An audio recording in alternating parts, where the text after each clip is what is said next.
That really propelled me a lot to, open my eyes what Fellowship of the Parks has to offer and how the people really do care. T.G. Wilson, 49 years old, grew up here in Grapevine.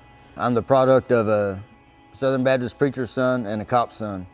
So through all of that, I've been divorced 3 times, had to sign rights over on 2 different kids, have another one that got adopted straight out of childbirth due to drug use.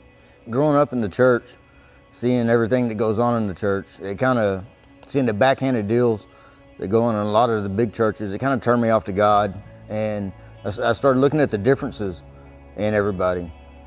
Through all that, it led to a lot of alcohol, a lot of drug use, led to me being homeless out in Fort Worth, homeless in Dallas, living out of houses that I was working in. At the end of it, ended up catching 2 felonies. After my second felony, I called my dealer when I got out of jail, and he told me, yeah, you really messed up. I got in contact with another guy that I used to sell drugs to, and he had gotten clean a couple years before. And so he came and he took me to my first AA meeting. So I called my dealer. My dealer's the one that told me I needed to go to AA. The guy that I used to sell drugs to took me to my first meeting. And since then, through going there, my whole life has changed.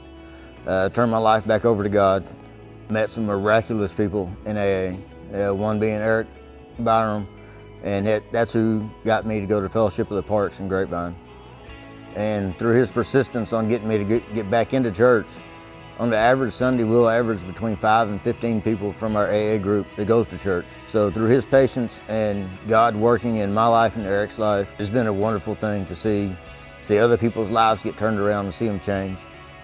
One Sunday morning, I got to church, and I was getting ready to tell my story at another AA group.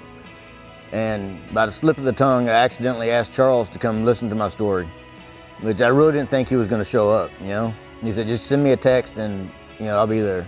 And that night he did show up. So that really propelled me a lot to, open my eyes what Fellowship of the Parks has to offer and how the people really do care. Because I don't know of any other preacher that would take time out of his Friday night to come listen to some drunk or some drug addict tell his story on how screwed up his life was, and then how God's worked in it and really turned it around. I say, you got to take that leap of faith, and it's hard. It's hard to take that blind leap of faith that you don't know what's out there, you don't know what's going to happen. But through just putting that trust in God, that, here I am, do something, show me. Well, he showed me.